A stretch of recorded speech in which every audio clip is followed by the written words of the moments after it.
Bonjour à toutes, bonjour à tous, bienvenue sur My 3x3 Experience, la première chaîne YouTube qui ne parle que du basket 3-3. Alors aujourd'hui, dernière partie de l'entretien avec Mamia Touré, joueuse de l'équipe de France de basket 3-3 et de Basketland. Bonjour Mamia. Bonjour. Alors, on va partir sur un petit quiz avec 9 questions. Quel est pour toi ton meilleur souvenir dans le basket 3-3? J'en ai plusieurs. Je vais choisir le tout premier titre de championne d'Europe. C'était donc en 2018 à Bucarest, dans un lieu formidable. On était dans un ancien cirque. Et en fait, le chemin qu'on avait parcouru a été ponctué de la plus belle des manières. Et ouais, ça a lancé un petit peu notre aventure et ça a été le début d'une belle histoire. Donc j'irai ce souvenir-là. Donc, oui, puisque l'année d'après, en 2019, vous faites le doublé, et donc là, c'est à Debrecen, je crois, l'année dernière. Donc, le premier titre de championne d'Europe. Quel est ton pire souvenir? Hum, Mon Ton- pire souvenir, je dirais. J'en ai plusieurs. Parce que bon, forcément, je pense que c'est lié à des déceptions. Il y a eu la première fois où j'avais pas été sélectionnée pour faire le championnat du monde à Manille. C'était aussi en 2018. Ouais. Mon, mon pire souvenir, voilà. D'ailleurs, après, je me suis blessée au doigt. Mais bon, ouais, c'est pas grave.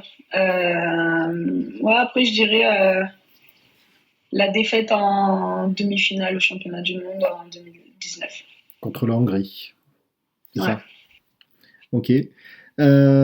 Pour toi, quel est le meilleur tournoi de 3-3 français? Pour toi, quelle est la référence?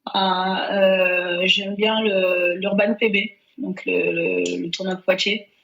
Ça fait des années qu'ils sont sur le circuit, qui proposent franchement une semaine entière de 3-3, ponctuée par un bon tournoi. Je dirais celui-là. Après, ouais, je le mets franchement au même niveau que le Pôle de France. D'accord. Alors, pour toi, au niveau mondial, quel est le meilleur tournoi auquel tu as participé? Donc, pareil, que ce soit en termes de niveau ou en termes d'organisation, de lieu. J'ai bien aimé, c'était en 2018, c'était l'ancêtre du WS de Bucarest. Ouais. On l'avait fait la première année, donc c'était un challenger pour les garçons et pour nous c'était un tournoi Ouais. international, pardon.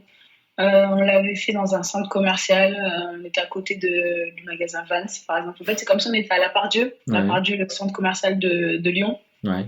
Et en plein milieu, ils avaient mis le terrain. Et en fait, il y avait grave du niveau, grave une bonne ambiance. On était en autonomie. Ça a été vraiment un super tournoi. Et les vestiaires, comment ça se passe là quand c'est comme ça? T'en as Alors, pas? on vient déjà changer. Ouais.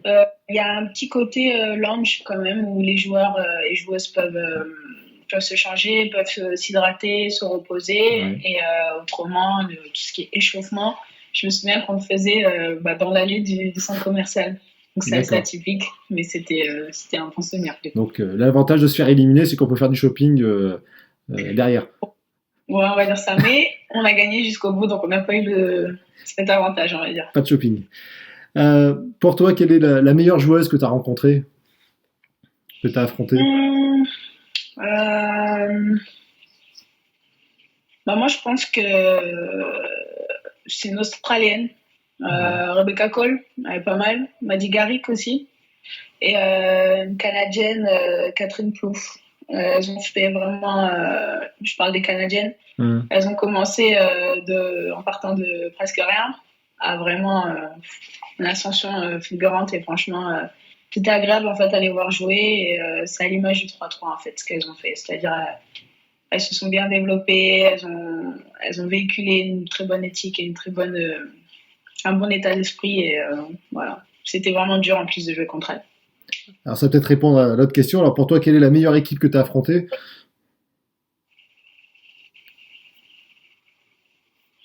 Bah, la meilleure équipe, en fait, en vrai, pour moi, euh, je pense que les joueuses de l'équipe de France, on est un très bon groupe. Et quand on travaille entre nous, c'est déjà hyper dur. Ouais. Donc, je vais dire les équipes du groupe France, en D'accord. général. Et autrement, à l'international, euh, les Canadiennes. Ouais. Ouais. Alors, là, plus personnel, toi, quel est ton move? Quel est ton geste basket 3-3 Bah, moi, j'aime bien aller à gauche. Hein. Je pense que je me retrouve, du moins, j'essaye de me retrouver, de créer un décalage par rapport à mon vis-à-vis Mhm. et de terminer après. Ouais, je pense que je fais un cross et je finis soit en layback, soit en layup. Et pour toi, quel est le move que tu aimerais apprendre ou maîtriser pour le 3-3? Bah, après, je suis en train de le bosser. Enfin, je fais tout le temps des trucs comme ça, mais j'essaie d'intégrer des choses qui me permettent comment dire, de trouver une solution face à une situation où je peux être bloquée. Je travaille beaucoup sur les step back, step away, fade away, les chutes un petit peu comme Kobe ou KD peuvent faire. D'accord. Donc, gestion des déséquilibres ou prendre le contact et quand même se resituer pour shooter. Hein. D'accord. Un petit peu, ouais, non, ce sont les moves que j'ai dit. Alors, dernière question. Alors, même si pour ceux qui ont déjà regardé, je crois que c'est la première partie de la vidéo, quel est ton rêve 3-3? Bah, faire les jeux. Hein. Sans surprise.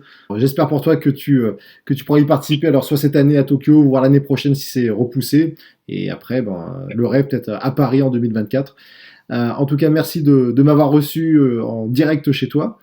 Je remercie aussi tous ceux qui regardent cette vidéo. N'oubliez pas de liker, de vous abonner et de partager cette vidéo. Et je vous dis à la prochaine. Allez, salut! À bientôt.